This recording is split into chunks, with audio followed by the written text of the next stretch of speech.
Bali, ang next benefit po natin na babanggitin, attorney, if you're familiar with balance billing ng PhilHealth, familiar po kayo na, attorney? Opo. Opo. Since Ang no balance bill ay usually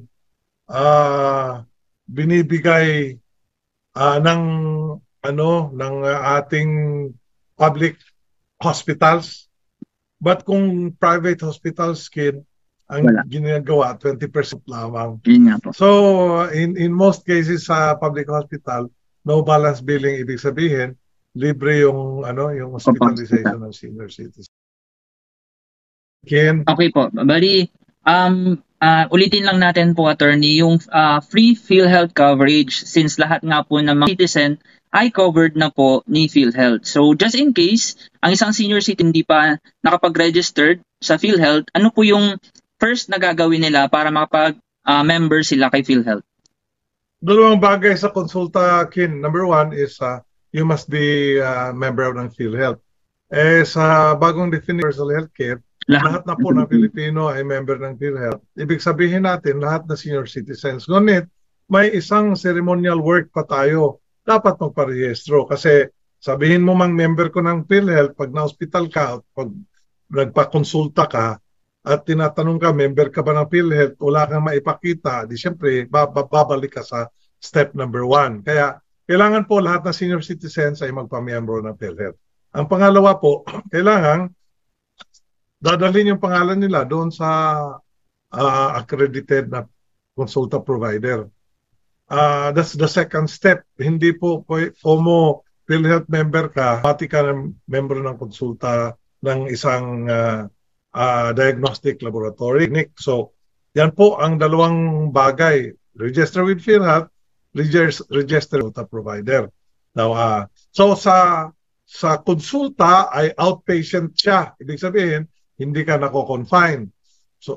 So ang accreditation ni PhilHealth na binibigay kay konsulta ay outpatient ang kalalabasan. Yung mga hospital natin, kailangan palang dalawa ang registration. Isa yung konsulta, pangalawa yung inpatient. Mga panahon na ang senior citizen ay kailangan ng magpa-confine, inpatient na po yan. At yung sinasabi mong zero balance billing ay yun yung kung confine ka sa hospital. Okay. Bali, on top of that po, for senior citizen na gusto magpa-register sa PhilHealth, kailangan nyo lang po magdala ng 2 copies ng PhilHealth membership registration form and a valid. Yun lang po ang kailangan nyong bitbitin at pumunta lang po kayo sa PhilHealth offices para at the same time, yung registration po sa PhilHealth Consulta Package, may video po dyan. So, pinutin nyo lang yung video na yon, ililink ko sa taas. Then at the same time, yung no balance billing pala din na video, na-interview natin mismo si PhilHealth Vice President tungkol sa process na yan. So, yung link po ng video na yan ay ilalagay po din natin sa description box. Then, attorney, for our next benefit po, yung senior citizen discount sa medicine. Clarify ko lang po ito. Nasa magkano po ba yung discount ng senior citizen natin? Okay. Ang senior citizen discount will depend on the kind of medicine. Batable ang medicine na yan, may 12% at 20% ka. 12% dahil may VAT. At pag VAT exempt siya, matatanggalan ng 12%. At tatanggalan din ng 20% discount. Yung mga basic at essential medicines. Kaya, ang kinakailangan lang talaga, huwag kalimutan, may ID, may booklet, may receipt, may reseta. Kung walang ID, booklet at reseta, minsan sinasabihan ka ng parmasya na hindi ka bibigyan ng discounts dahil wala kang yung tatlong requirement. May ibang mga parmasy na ngayon na maski wala kang booklet, nagbibigay dahil siyempre additional sales yan sa kanila. So, yung mga iba't ibang responses. Ang atin naman, dahil bago pang NCSC pinag-aralan natin, paano ba magiging mabuo itong reseta, ID at saka booklet na hindi mahirapan yung senior citizens. Kasi yung mga senior citizens, minsan pag bumili, Pagdating sa halfway na-remind sila, wala pa silang dalang booklet. Kaya minsan hindi sila nakakakuha ng discount dahil walang booklet. Kaya importante maggawa ng para at reminder sa mga senior citizens sa ngayon, kailangan ng booklet, reseta at ID. Yung 20% plus 12 ay para po sa mga nakareseta at saka may bagong department order ang Department of Health na pati vitamina ay kasali sa essentials. Ngunit may iba't ibang responses dito. Hindi pa gaanong nalaman ng iba. Kailangan ng informasyon at edukasyon at hikayatin ng ibang mga parmasya na sana pati yung mga vitamins. It is important lang na yung vitamins na piniprescribe ay nasa reseta. Kasi kung bibili ka ng vitamins, wala ang reset, minsan hindi ka bibigyan ng 20% discount. Plus saka on top of that, di ba, attorney, dapat updated yung nadala? Opo. Yung resetang dala mo ay talagang akma sa petsa at saka buwan. Kasi yung kung luma ng reseta, last year pa, hindi na po pwedeng matanggap. Kasi hindi, from the point of view of reseta, hindi na kita. Kasi yung prescription ay talagang dapat updated. Yun nga po. Kasi maraming nagkukok dyan na hindi na nga sila pinapayagan kasi daw luma na yung resetang bit-bit nila at pain nila po. Then meron po bang parusa?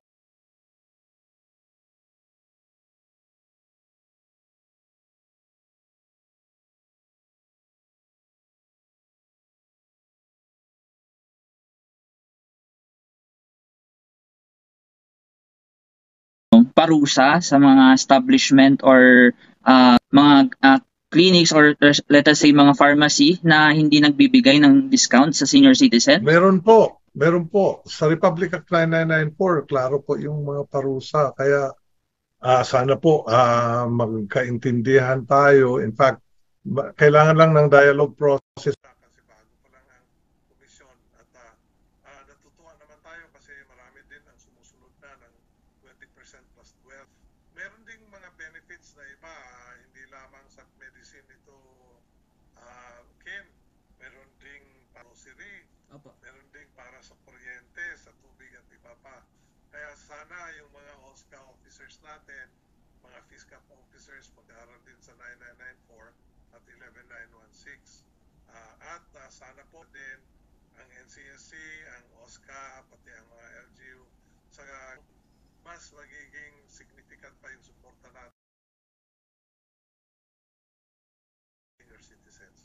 Okay, bali isa pa po, attorney, yung senior citizen discount for utility bills. Iko-confirm ko lang po kung updated pa rin to until now.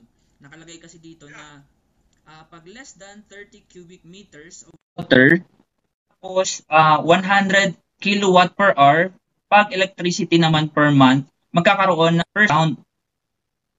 Updated pa rin ba yan, attorney, hanggang ngayon? Or may revised po ba para dyan? That law still subsists. Ang sa kuryente po, Kin, ay 100 kilowatt hours. So yun po yung measure. Pagka umubos ka ng 100 kilowatt hours, you're entitled to 5%. Ngunit nire-review na yun dahil sa mga electric cooperatives at saka mga electric utilities, may sinasabi silang benefit din na ibinibigay. In fact, there are sinasabing lifeline rates nila na libre for the lower consuming public. So, ang atin dahil nasa batas, kailangan lang sulatan natin. So, kaya sumulat tayo sa ERC, sumulat din tayo sa MWSS para maipaabot sa kanila na may nagre-reklamo dahil hindi may mga utilities at electric utilities na hindi nagbibigay. So it's a good reminder na kung 100 kilowatt hours pababa, may 5% discount. Yung 30 cubic pababa, may 5% discount. So yan po ay ginagawan din natin sa ngayon na Kin, at nire-review natin. Nire-review natin dahil ang batas nagsabing every 2 years dapat i-review yan. Ang isa sa mga kinakailangang i-review natin dahil noong 2010, ang 5% discount sa groceries is 1,300 ang value. Pero matandaan mo, Kin, ewan ko kung pinanganak ka ba sa 2010 na? Kasi kung kung sa 2010 ang isang sakong bigas ay 1,300, ngayon yung 1,300 na yan ay kalahating sakong bigas na lang.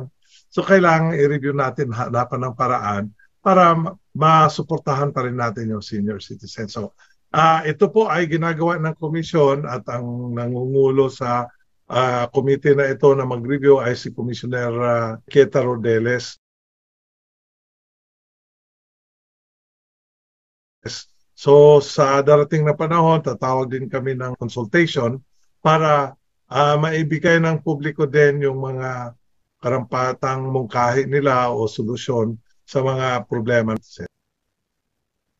Bali last na po, attorney, bali ito yung isa siguro sa mga gustong ng mga senior citizen natin, yung recreation discount. Bali, di ba po meron silang 20% na discount pag nanood sila ng sine. Tama po, attorney, di ba? Sa lahat po ito ng cinemas na nasa Pilipinas. In fact, may mga cinemas Kin na libre yung Opo. Bali, inform na po ata yun ng mga local government unit. Opo. So, of course, kung walang libre, may 20% discount po ang senior citizens. Okay po. Bali, may nakatayo na nabanggit sa mga benefits, attorney, na alam nyo na hindi ko pa natanong? Well, lagi pong nakalaan doon sa 9994 Kin benefits. Kunyari, yung pag-aaral, pwede mag-aaral, tapos may benefit, scholarship, lahat-lahat na. So, sana po pag-aralan din ng ATSCA at mga PSCAP, ano yung mga benefit. Pati nga, hindi lang pag-hospital, pati kung nasa lamay na, Ken, may mga benefits din for citizens. So, yun lang po, attorney. Wala na po kayong gustong idagdag? Well, marami pa po akong gustong idagdag. Sa ngayon, Ken, nire-review natin ang mga batas nang sa ganon, may hatid natin sa ating Kongreso at Senado na may kailangang ibahin at idadagdag sa mga karapatan ng ating mga senior citizens. Gumagawa din tayo ngayon ng Philippine Plan of Action for the Senior Citizens na sa ganon, lahat ng ahensya ng pamahalaan ay tutulong kung paano natin mapalago yung benepisyo ng senior citizens. Sa darating din na Oktubre, Kin, magkaroon ng Elderly Week celebration. Sana po ang magse-celebrate at yung mga strategic areas ay gumagawa tayo ng paraan para magkaroon ng selebrasyon na meaningful from October 1 to 7. So yan po, marami po bali-balita, ngunit sana po kayo ay sumusubaybay kay Kin, sa biyahe ni Kin para yung mga bagong impormasyon para sa senior citizen ay talagang malaman ng ating senior citizen at ang mga pamilya nila. At sana huwag maniwala sa mga fake news. Ayun nga po, attorney. Kaya ako po ginawa tong channel na to kasi may nakita akong isang parang video about sa parang senior citizen database na nakalagay transfer na daw sa opisina ng mga benefits ng senior citizen. Actually, ang dami ng views nung video na yun, umabot na ng 1 million plus. Kaya ng another video para i-correct yung video na yun. Kasi unfortunately, citizen din na naniniwala kasi hindi naman nila na-filter na kung information na nalalabas ng mga tao.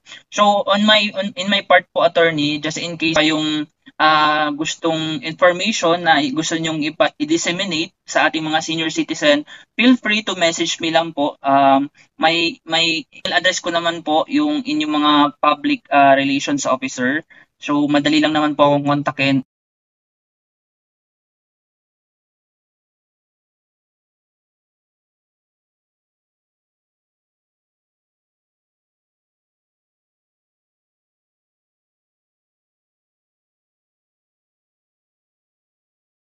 Lahat. Kin, kami po, ang National Commission of Senior Citizens, ay nagpapasalamat sa iyo na talagang binibigyan mo ng attention ang senior citizens at saka impormasyon ang binibigay nyo. At sana po yung mga vlogs na mali na informasyon, ayawan mo kami makorek. At kung kilala mo yung mga vloggers, na sana magkausap din kami with yung mga fake news na lumalabas. Ayun nga po, attorney. So, attorney, yun lang po sa pagpapa-unlock sa interview na ito. Maraming salamat po ulit. Thank you, Kin, Thank and you God po. bless you. God bless.